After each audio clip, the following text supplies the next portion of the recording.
Hello everyone, welcome back to PLC-Automation. This is Joffer, and in this video I will show you how to program a complete mini machine using one function block in Siemens TIA Portal. This machine follows a real industrial sequence: start, process, end, and reset. And more importantly, I will show you why professional PLC programs are written in this way, not directly to the inside OB1, right? So before we look at the code, let me explain why we use a function block. In a real industrial project, OB1 must stay clean and readable. A function block allows us to keep machine logic self-contained. It has its own memory, its own timer, and its own internal states. This means we can reuse the same machine or the same function block multiple times. Each function block or machine has its own memory, and OB1 becomes just a main loop, not a mass of logic, right? And this is exactly how real industrial software is structured. Let's first understand what this function block, what this machine actually does. So this is a single cycle automatic machine. The operator starts the machine. The motor runs 10 seconds. The machine stops automatically and the end lamp turns on. After 10 seconds, here we will also see the timer. Let me make it a little bigger so that we can also see the timer state. Okay. Now it's fixed on 10 seconds. Let me reset it. So when the operator starts, the motor is through 10 seconds, and after 10 seconds, when the process is done, the end lamp, so the last lamp, the states of processes end will be activated. And the machine, so when it runs 10 seconds, after 10 seconds, when the lamps come through, the FB or the machine waits for a reset before it can start again. A stop can interrupt the machine at any moment. So whenever it's started and it's counting till 10 seconds, but in the meantime, if you push the stop button, it will stop any moment. It doesn't matter it's 5 seconds, 6 seconds, it's stop of that moment the push button signal is received, right? This logic can represent a conveyor, a mixer, or a pump test, or any simple industrial process. Okay, what is function block? The function block is called now in OB1, so I have not written the code inside OB1, but in a function block, and then I have called the function block into OB1, and it has got a name. I have given this name, so this is 1, and I have called 2 times, and the second one is done 2. And the FB is the brain of each call, and the OB1 is the machine, the data block, the instant data block is the memory. So the interface is very simple: start button, stop button, and then reset button. You have a motor and you have a lamp. And inside the FB, internally, the FB uses 3 steps: step 0, process, and end. And this is a state-based machine. We don't call it random ladder logic, right? But now let's have a look to inside our function block. I will close this screen and I will double click on my function block. Okay, this is our function block. I will start from network 1. So in this first network, the machine automatically goes to the first state, so idle states, when it's not processing and not finished, right?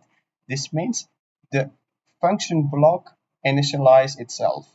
There is no startup, OB, and no first scan logic needed. As soon as the PLC starts, the machine is ready to be turned on, right? Let me also go online to see. And now we are seeing step 2 and step 3. So in step 2 and step 3, starting the cycle. In these two networks, we move from idle state to process. When the machine is idle and the start button is pressed, the process step is launched, is activated. At the same time, idle is also reset. This ensures that only one step is activated at a time. This is also an important rule in professional PLC programming, so keep it in mind. And we have here network 4. In network 4, we have a process timer. Now the process timer starts. For example, when the process step is activated, the timer will start. The timer runs only while the machine is in the process state, because the timer is inside the function block, and each function block has its own independent timer. So when we call it multiply times in OB1, it has its own timer. This is one of the biggest advantages of using function block. Now, so it activates the process and it counts 10 seconds. When we are out of 10 seconds, it activates the queue. The process ends. We have here a network 5, network 6, and network 5 and network 6. I have written just a small text here, but I think it's not so readable. It's very small.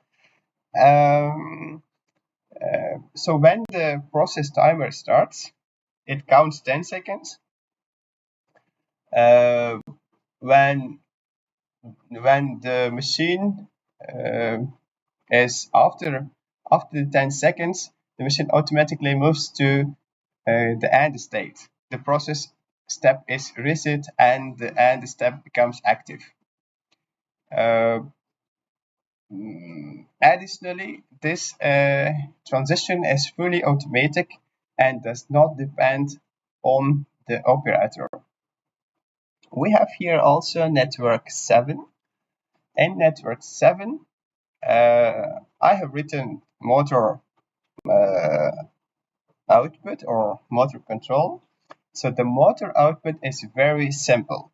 It's very simple. The motor runs only during the process step. When the process activated, the motor runs step, and the stop button is pushed. The motor will stop, and the stop button has always the priority. This makes the logic safe and predictable. And now we have network 8 and network 9. In network 8, so when the machine reaches the end state, the end lamp turns on.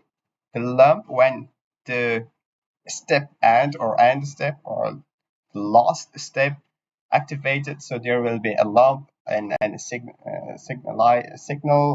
light in the tree to inform the operator to say that the process is ended.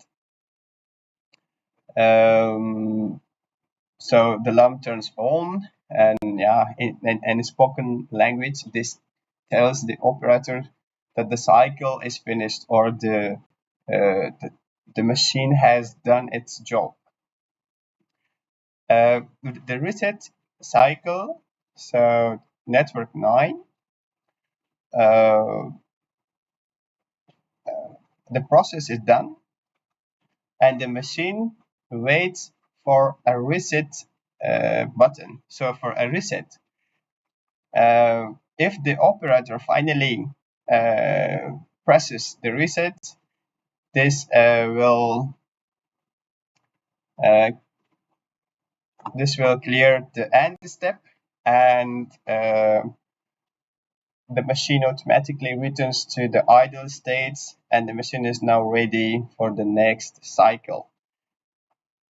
So I hope this explanation was understandable or clear enough. But again, if there is some question, if there's something which is not understandable or understandable commands on the video, it's very important for me to understand that you understand it. Okay, and I'm sorry for my English. And now we are going to our OB1. And OB1, I have called the function block already 2 times, but you can call it once time, 5 times, 10 times, and every time there will be an instance data block where the function block stores its variables and timers and anything which is used in this function block, right? So thank you very much for watching this video and staying listening to my explanation. If this video helped you understand professional PLC programming, don't forget to like, subscribe, and check the next lessons, right? See you in the next video. Have a great